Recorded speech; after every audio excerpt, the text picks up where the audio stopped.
Chapter 27. The sun of Martin's good fortune rose.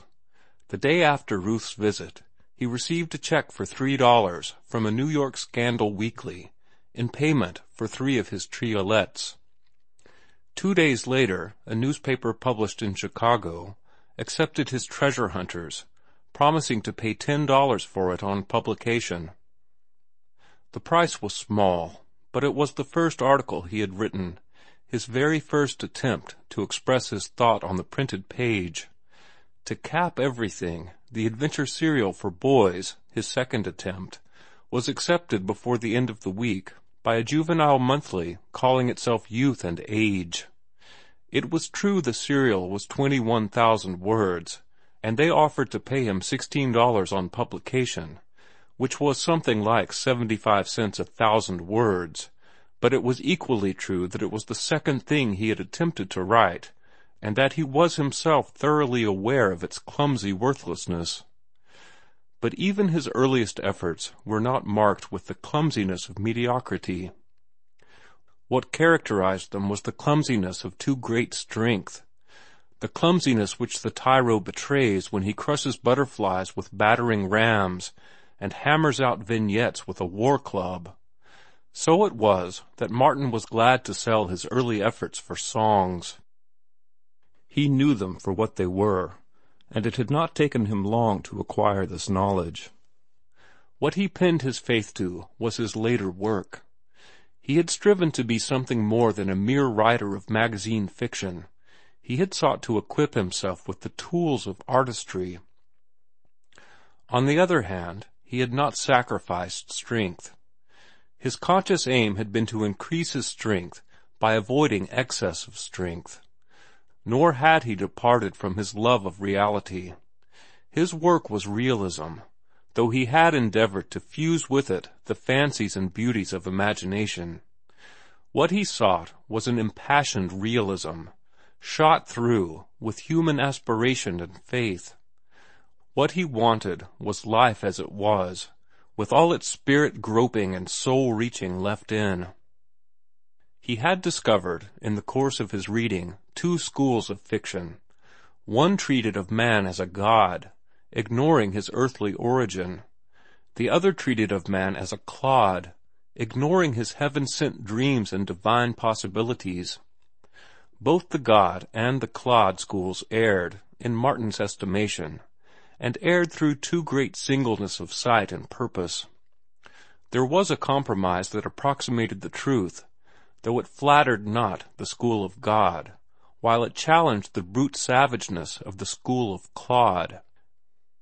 It was his story, Adventure, which had dragged him with Ruth, that Martin believed had achieved his ideal of the true in fiction, and it was in an essay, God and Clod, that he had expressed his views on the whole general subject. But Adventure, and all that he deemed his best work, still went begging among the editors. His early work counted for nothing in his eyes except for the money it brought, and his horror stories, 2 of which had sold, he did not consider high work nor his best work. To him they were frankly imaginative and fantastic, though invested with all the glamour of the real, wherein lay their power. This investiture of the grotesque and impossible with reality he looked upon as a trick, a skillful trick at best. Great literature could not reside in such a field. Their artistry was high, but he denied the worthwhileness of artistry when divorced from humanness. The trick had been to fling over the face of his artistry a mask of humanness. And this he had done in the 6 or so stories of the horror brand he had written before he emerged upon the high peaks of adventure, joy, the pot, and the wine of life. The $3 he received for the triolets he used to eke out a precarious existence against the arrival of the white mouse check. He cashed the first check with the suspicious Portuguese grocer, paying $1 on account and dividing the remaining $2 between the baker and the fruit store. Martin was not rich enough to afford meat, and he was on slim allowance when the White Mouse check arrived. He was divided on the cashing of it. He had never been in a bank in his life, much less been in one on business. And he had a naive and childlike desire to walk into one of the big banks down in Oakland and fling down his endorsed check for $40. On the other hand, practical common sense ruled that he should cash it with his grocer, and thereby make an impression that would later result in an increase of credit. Reluctantly, Martin yielded to the claims of the grocer, paying his bill with him in full, and receiving in change a pocketful of jingling coin. Also, he paid the other tradesmen in full, redeemed his suit and his bicycle, paid 1 month's rent on the typewriter, and paid Maria the overdue month for his room, and a month in advance. This left him in his pocket, for emergencies, a balance of nearly $3. In itself, this small sum seemed a fortune. Immediately on recovering his clothes, he had gone to see Ruth, and on the way he could not refrain from jingling the little handful of silver in his pocket. He had been so long without money that, like a rescued starving man who could not let unconsumed food out of his sight, Martin had not kept his hand off the silver. He was not mean nor avaricious, but the money meant more than so many dollars and cents. It stood for success, and the eagles stamped upon the coins were to him so many winged victories. It came to him insensibly that it was a very good world. It certainly appeared more beautiful to him. For weeks it had been a very dull and somber world, but now, with nearly all debts paid, $3 jingling in his pocket, and in his mind the consciousness of success, the sun shone bright and warm, and even a rain squall that soaked unprepared pedestrians seemed a merry happening to him. When he starved, his thoughts had dwelled upon the thousands he knew were starving the world over. But now that he was feasted full, the fact of the thousands starving was no longer pregnant in his brain. He forgot about them, and, being in love, remembered the countless lovers of the world. Without deliberately thinking about it, motifs for love lyrics began to agitate his brain. Swept away by the creative impulse, he got off the electric car, without vexation, 2 blocks beyond his crossing. He found a number of persons in the Morse home. Ruth's 2 girl cousins were visiting her from San Rafael, and Mrs. Morse, under pretext of entertaining them, was pursuing her plan of surrounding Ruth with young people. The campaign had begun during Martin's enforced absence, and was already in full swing. She was making a point of having at the house men who were doing things.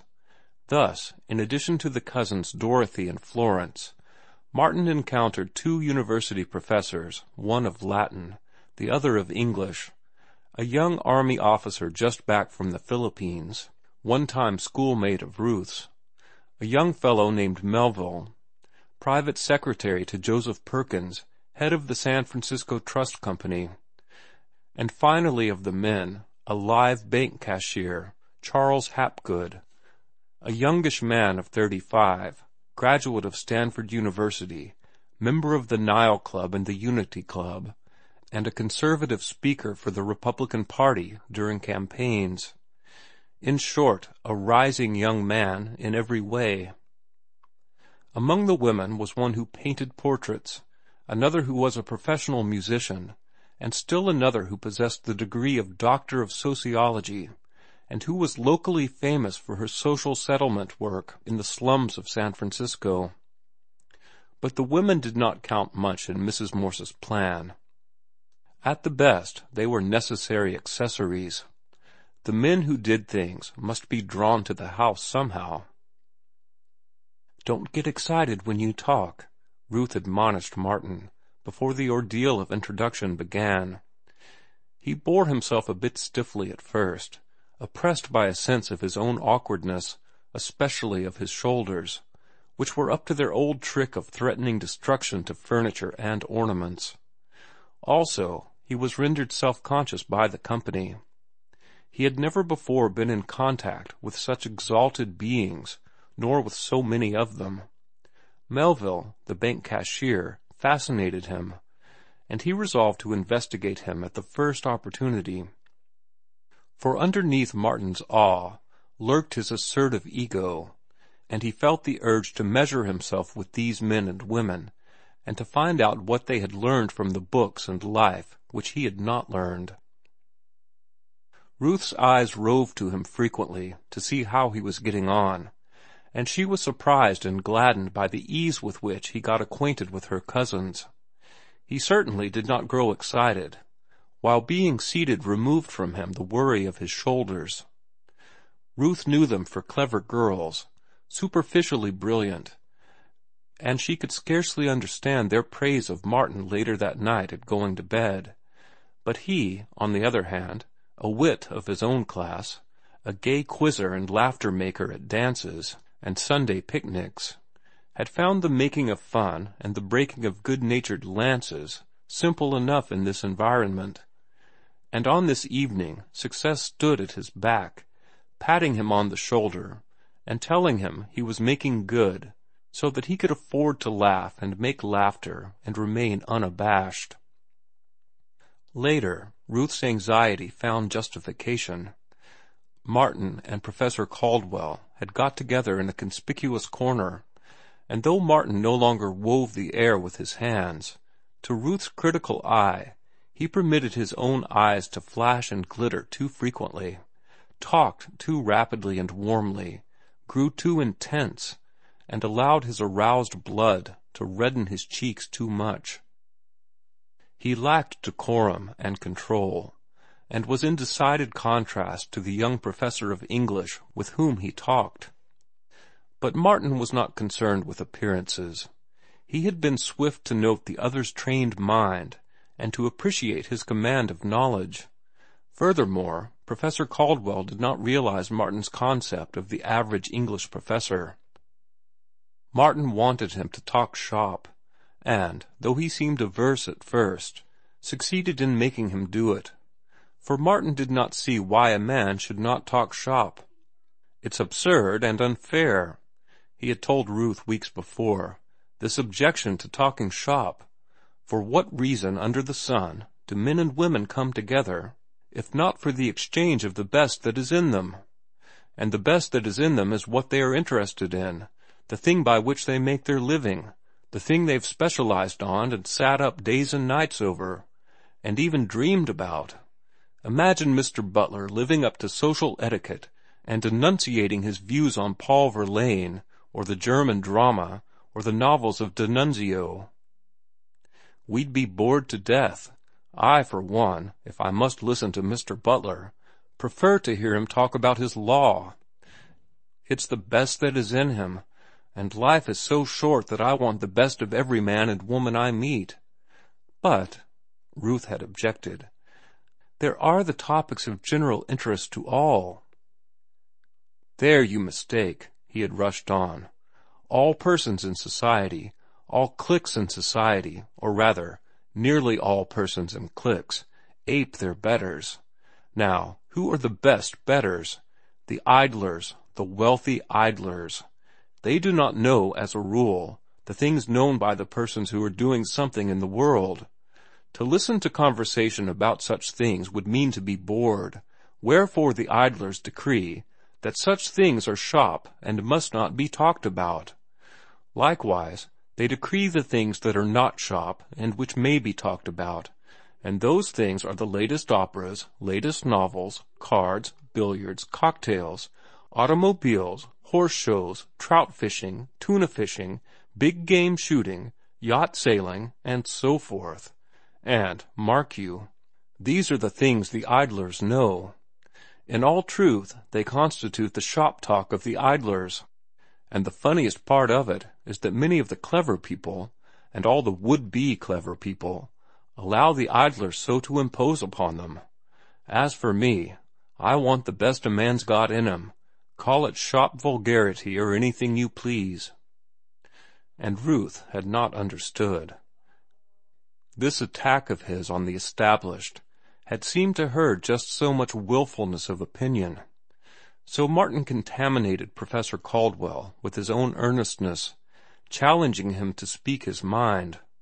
As Ruth paused beside them, she heard Martin saying, "You surely don't pronounce such heresies in the University of California." Professor Caldwell shrugged his shoulders. "The honest taxpayer and the politician, you know. Sacramento gives us our appropriations, and therefore we kowtow to Sacramento, and to the Board of Regents, and to the party press, or to the press of both parties." "Yes, that's clear, but how about you?" Martin urged. "You must be a fish out of the water." "Few like me, I imagine, in the university pond. Sometimes I am fairly sure that I am out of water, and that I should belong in Paris, in Grub Street, in a hermit's cave, or in some sadly wild bohemian crowd, drinking claret, Dago Red, they call it in San Francisco, dining in cheap restaurants in the Latin Quarter, and expressing vociferously radical views upon all creation. Really, I am frequently almost sure that I was cut out to be a radical. But then, there are so many questions on which I am not sure. I grow timid when I am face to face with my human frailty, which ever prevents me from grasping all the factors in any problem, human, vital problems, you know." And as he talked on, Martin became aware that to his own lips had come the song of the trade wind. "I am strongest at noon, but under the moon I stiffen the bunt of the sail." He was almost humming the words, and it dawned upon him that the other reminded him of the trade wind, of the northeast trade, steady and cool and strong. He was equable. He was to be relied upon, and withal there was a certain bafflement about him.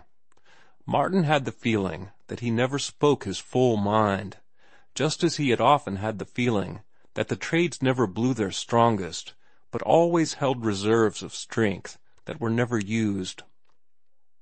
Martin's trick of visioning was active as ever. His brain was a most accessible storehouse of remembered fact and fancy, and its contents seemed ever ordered and spread for his inspection. Whatever occurred in the instant present, Martin's mind immediately presented associated antithesis or similitude, which ordinarily expressed themselves to him in vision. It was sheerly automatic, and his visioning was an unfailing accompaniment to the living present, just as Ruth's face, in a momentary jealousy, had called before his eyes a forgotten moonlight gale, and as Professor Caldwell made him see again the northeast trade, herding the white billows across the purple sea, so, from moment to moment, not disconcerting, but rather identifying and classifying, new memory visions rose before him, or spread under his eyelids, or were thrown upon the screen of his consciousness. These visions came out of the actions and sensations of the past, out of things and events and books of yesterday and last week. A countless host of apparitions that, waking or sleeping, forever thronged his mind. So it was, as he listened to Professor Caldwell's easy flow of speech, the conversation of a clever, cultured man, that Martin kept seeing himself down all his past. He saw himself when he had been quite the hoodlum, wearing a stiff-rimmed Stetson hat and a square-cut double-breasted coat, with a certain swagger to the shoulders, and possessing the ideal of being as tough as the police permitted. He did not disguise it to himself, nor attempt to palliate it. At one time in his life he had been just a common hoodlum, the leader of a gang that worried the police and terrorized honest, working-class householders. But his ideals had changed. He glanced about him at the well-bred, well-dressed men and women, and breathed into his lungs the atmosphere of culture and refinement, and at the same moment the ghost of his early youth, in stiff rim and square cut, with swagger and toughness, stalked across the room. This figure of the corner hoodlum he saw merge into himself, sitting and talking with an actual university professor. For, after all, he had never found his permanent abiding place. He had fitted in wherever he found himself, been a favorite always and everywhere, by virtue of holding his own at work and at play, and by his willingness and ability to fight for his rights and command respect. But he had never taken root. He had fitted in sufficiently to satisfy his fellows, but not to satisfy himself. He had been perturbed always by a feeling of unrest, had heard always the call of something from beyond, and had wandered on through life, seeking it, until he found books and art and love. And here he was, in the midst of all this, the only one of all the comrades he had adventured with who could have made themselves eligible for the inside of the Morse home. But such thoughts and visions did not prevent him from following Professor Caldwell closely, and as he followed, comprehendingly and critically, he noted the unbroken field of the other's knowledge. As for himself, from moment to moment the conversation showed him gaps and open stretches, whole subjects with which he was unfamiliar. Nevertheless, thanks to his Spencer, he saw that he possessed the outlines of the field of knowledge. It was a matter only of time when he would fill in the outline. Then, watch out, he thought. Wear shoal, everybody. He felt like sitting at the feet of the professor, worshipful and absorbent. But, as he listened, he began to discern a weakness in the other's judgments, a weakness so stray and elusive that he might not have caught it had it not been ever present. And when he did catch it, he leapt to equality at once. Ruth came up to them a second time, just as Martin began to speak. "I'll tell you where you are wrong, or, rather, what weakens your judgments," he said. "You lack biology. There is no place in your scheme of things, I mean the real interpretive biology, from the ground up, from the laboratory and the test tube and the vitalized inorganic, right up to the widest aesthetic and sociological generalizations." Ruth was appalled. She had sat 2 lecture courses under Professor Caldwell, and looked up to him as the living repository of all knowledge. "I scarcely follow you," he said dubiously. Martin was not so sure but what he had followed him. "Then I'll try to explain," he said. "I remember reading in Egyptian history something to the effect that understanding could not be had of Egyptian art without first studying the land question." "Quite right," the professor nodded. "And it seems to me," Martin continued, "that knowledge of the land question, in turn, of all questions, for that matter, cannot be had without previous knowledge of the stuff and the constitution of life. How can we understand laws and institutions, religions and customs, without understanding, not merely the nature of the creatures that made them, but the nature of the stuff out of which the creatures are made? Is literature any less human than the architecture and sculpture of Egypt? Is there one thing in the known universe that is not subject to the law of evolution? Oh, I know there is an elaborate evolution of the various arts laid down, but it seems to me to be too mechanical. The human himself is left out. The evolution of the tool, of the harp, of music and song and dance are all beautifully elaborated. But how about the evolution of the human himself? The development of the basic and intrinsic parts that were in him before he made his first tool or gibbered his first chant? It is that which you do not consider, and which I call biology. It is biology in its largest aspects. I know I express myself incoherently, but I've tried to hammer out the idea. It came to me as you were talking, so I was not primed and ready to deliver it.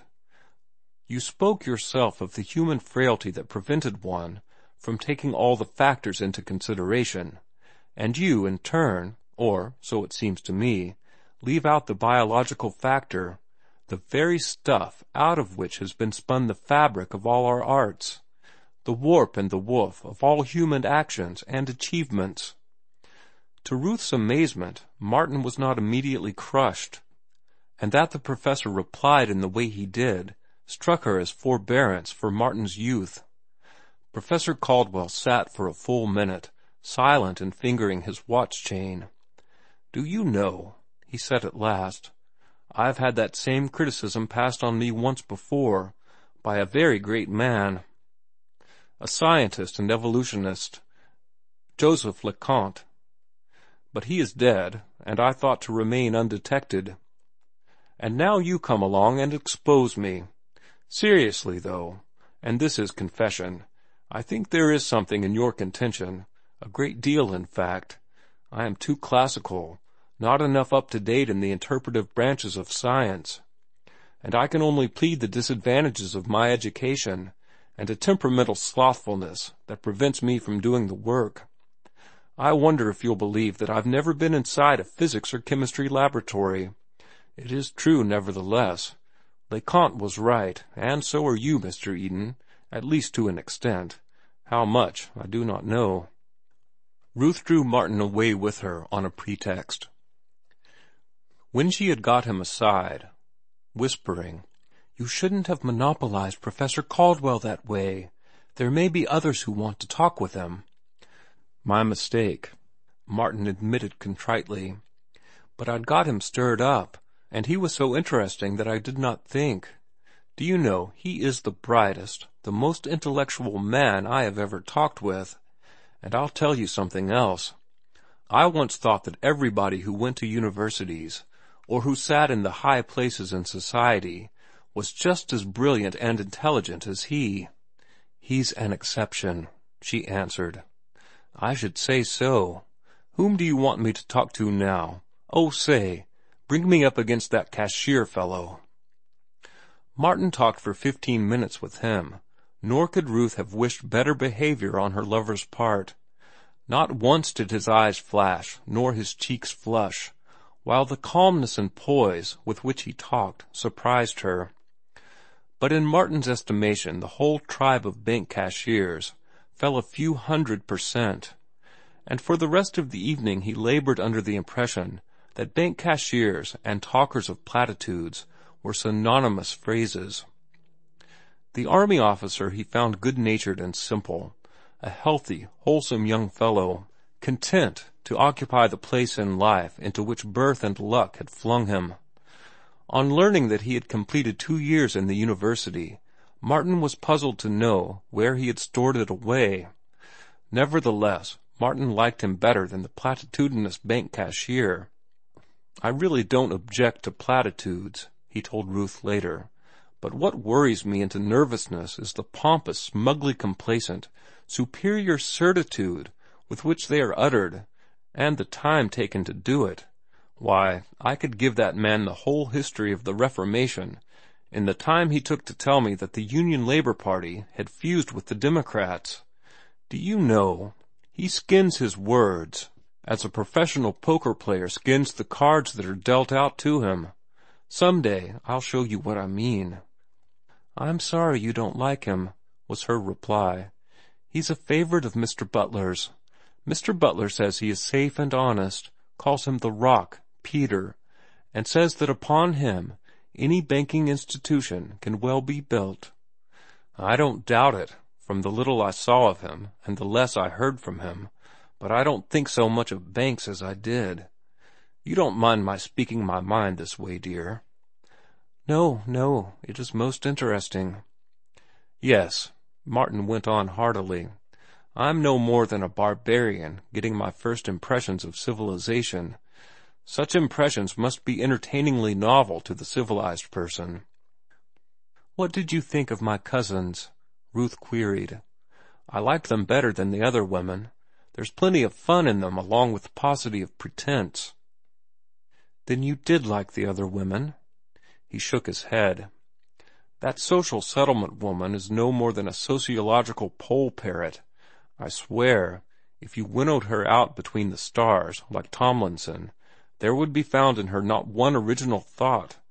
As for the portrait painter, she was a positive bore. She'd make a good wife for the cashier. And the musician woman, I don't care how nimble her fingers are, how perfect her technique, how wonderful her expression. The fact is, she knows nothing about music. She plays beautifully, Ruth protested. Yes, she's undoubtedly gymnastic in the externals of music, but the intrinsic spirit of music is unguessed by her. I asked her what music meant to her. You know I'm always curious to know that particular thing. And she did not know what it meant to her, except that she adored it, and that it was the greatest of the arts, and that it meant more than life to her. You were making them talk shop, Ruth charged him. I confess it. And if they were failures on shop, imagine my sufferings. If they had discoursed on other subjects, why, I used to think that up here, where all the advantages of culture were enjoyed. He paused for a moment, and watched the youthful shade of himself, in stiff rim and square cut, enter the door and swagger across the room. As I was saying, up here I thought all men and women were brilliant and radiant, but now, from what little I've seen of them, they strike me as a pack of ninnies, most of them, and 90% of the remainder as bores. Now, there's Professor Caldwell. He's different. He's a man, every inch of him, and every atom of his gray matter. Ruth's face brightened. Tell me about him, she urged. Not what is large and brilliant, I know those qualities, but whatever you feel is adverse. I am most curious to know. Perhaps I'll get myself in a pickle. Martin debated humorously for a moment. Suppose you tell me first. Or maybe you find in him nothing less than the best. I attended 2 lecture courses under him, and I have known him for 2 years. That is why I am anxious for your first impression. Bad impression, you mean. Well, here goes. He is all the fine things you think about him, I guess. At least he is the finest specimen of intellectual man I have met. But he is a man with a secret shame. Oh, no, no, he hastened to cry. Nothing paltry nor vulgar. What I mean is that he strikes me as a man who has gone to the bottom of things, and is so afraid of what he saw that he makes believe to himself that he never saw it. Maybe that's not the clearest way to express it. Here's another way. A man who has found the path to the hidden temple but has not followed it, who has, perhaps, caught glimpses of the temple and striven afterward to convince himself that it was only a mirage of foliage. Yet another way.